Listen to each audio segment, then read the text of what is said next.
Now what we're going to do is this. I got a real simple recipe with milk, sugar, tapioca, the quick type, a little egg, chocolate, and a little more cinnamon.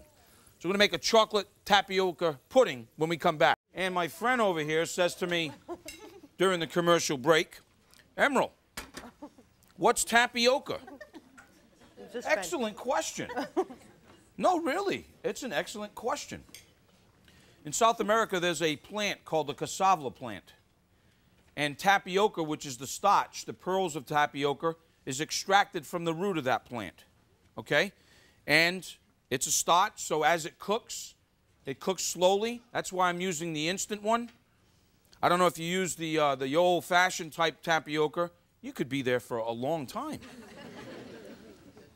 And this pudding that we're doing right now, we're just getting it really, really good and thick. And as soon as it cooks and it gets really thick and the lumps come out of it, I like to then flavor mine with just a tiny bit more of vanilla. And this is optional. It's very optional. I like this Myers, the dark stuff. Just a little dab of that stuff will do you in that. All right?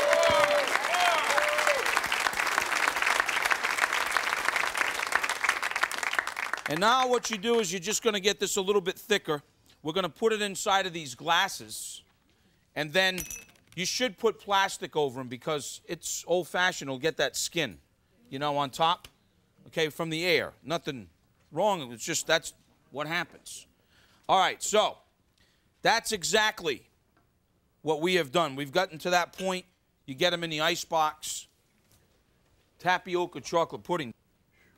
Folks, you see how it sort of looks like little beads in there? Oh, yeah. That's the tapioca, okay? It sort of swells. I love that. It sort of swells as it cooks, but you got to let it refrigerate like that. Okay, now here's what I like to do. There's a Mexican chocolate, a sweet Mexican chocolate, if you can find it. Usually it's packaged like this. You want to grate some or chop some up. I like to serve my chocolate tapioca pudding with a little dollop of whipped cream like this, okay? And then I take some of that Mexican chocolate. It's kind of cinnamon taste as well, okay? And then, have you ever seen these cookies? Oh, I love them. They come filled with all kinds of different stuff. Use one of those as garnish, and there you have it, folks, a little tapioca pudding.